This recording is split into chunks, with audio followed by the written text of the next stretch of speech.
For my ELA lesson plan, I chose 3rd grade writing over facts and opinions.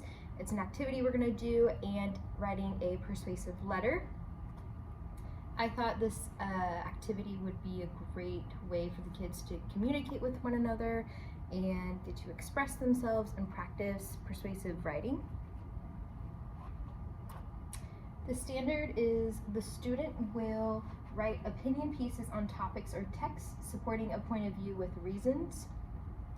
The learning objective, the student will know the difference of the fact and opinion and will be able to write a persuasive letter on a topic of their choice.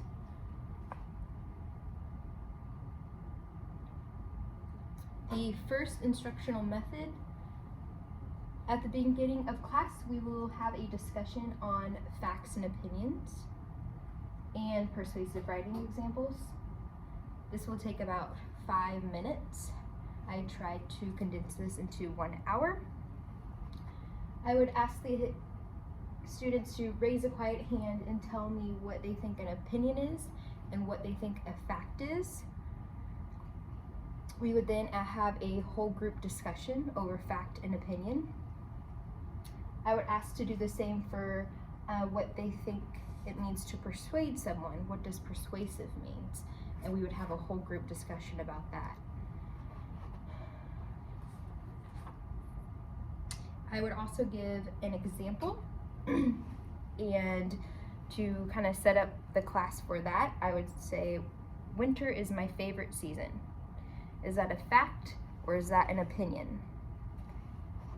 They would answer opinion. If they did answer it's a fact, we would go over why it's not a fact and what makes it an opinion. And then for the persuasive point of view, maybe we would talk about a TV commercial of how Subway or a food place, shows you all these great pictures and tells you all these great facts of why you should come there to buy a kids meal, and how that is persuading the audience. I would then show this video. It's about 2 minutes long. Making healthy taste this good. Science did that. My first year teaching, lesson planning was rough. Then I found education.com and realized Facts and opinions for kids by Teaching Without Frills. What is a fact? A fact is something that is always true. Facts can be proven. We can find facts by doing research in books or on the internet, or we can even do research of our own. Here's an example of a fact. Dogs need food and water to survive. This is a fact because it's always true, and you can prove it by doing research. So, what's an opinion? An opinion is what you think or feel about something. It cannot be proven. And your opinion might be different than someone else's. Here's an example. You may think dogs are the best pets. You may feel like dogs are so cute. But someone else may think, no way, cats are the best and they are way cuter. So now let's see if you can tell the difference between a fact or an opinion. Apples are fruit. Fact or opinion? Yes, this is a fact because it is always true. How about this one? Apples are delicious. Right, this is an opinion. Some people think apples are delicious, other people not so much. So if you're trying to determine if something is a fact, ask yourself these 2 questions. Is it always true? Can it be proven? And if the answer is yes, then that's how you know it's a fact. If you liked this video, then check out the Teaching Without Frills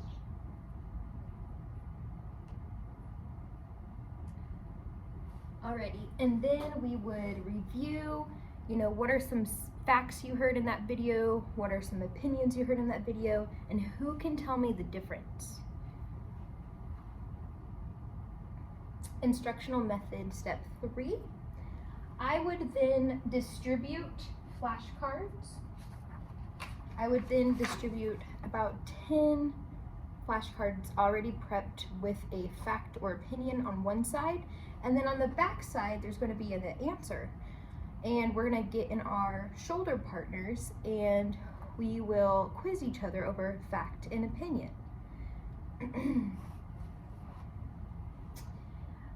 For students who cannot read, including low learners or special education, we would have cards with images on them, with different colors, animals, objects, subjects, and they would tell me one-to-one or with a para of what they could tell us a fact about that, or they can tell us an opinion about that verbally.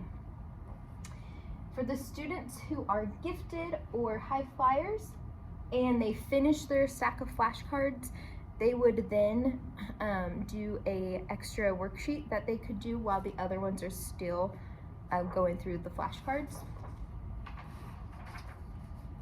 The worksheet will look like this. It'll say fact or opinion. This one is the answer key. It is for 3rd grade. I got it off of a teacher website listed in the resources. There's about 14 questions. I would just have them turn that into me after they're done.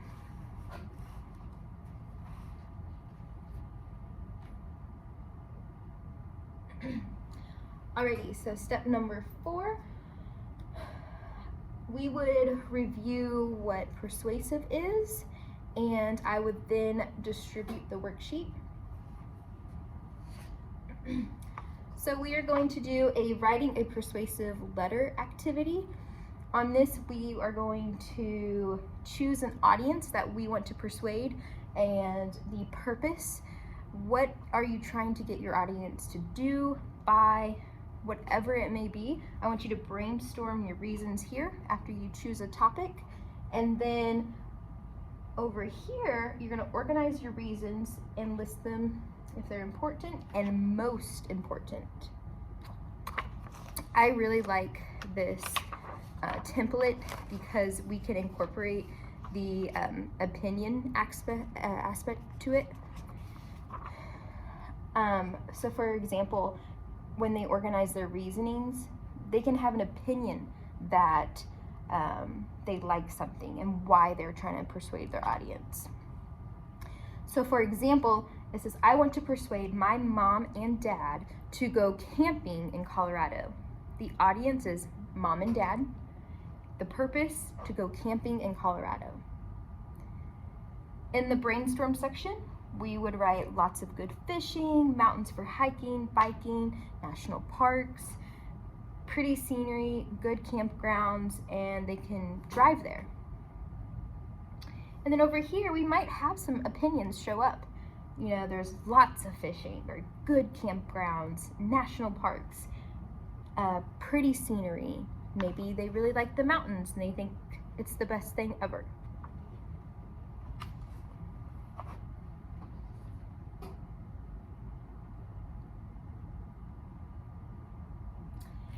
While the students are working on that, I would play my Disney relaxing focus music I really like to utilize, and give them about 25 minutes to work on that.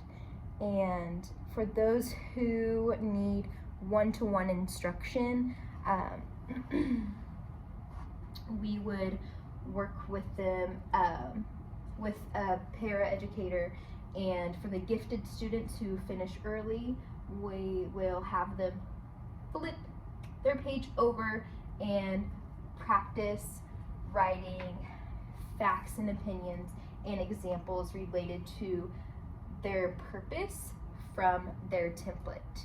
So we would just flip our worksheets over, and those who finish early, you may write a list of facts and a list of opinions, and continue practicing those while we wait for others to be done.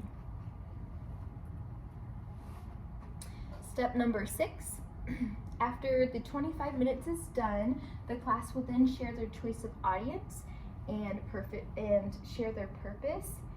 And we will take about 10 minutes. I will ask them, okay, who wants to share? Or let's try to go around the room if we have enough time. This will take about 10 minutes, and we would just raise a quiet hand or go just down the rows and ask all of the students to share their ideas and what they chose and why. Alrighty. The last step we would do is we would clean up our desk areas, and then the last thing I want you guys to do is turn to your shoulder neighbor, and I want you to tell them a fact and one positive opinion. So something really cool you learned or know, and you want to share it with a partner, and then I also want you to share a positive opinion. I will give them a few minutes to do that, and that is part of our exit ticket. And then lastly, we will turn in the persuasive letter in the basket, and I would ask them to tiptoe to the basket and tiptoe to the door, and then our day would be done.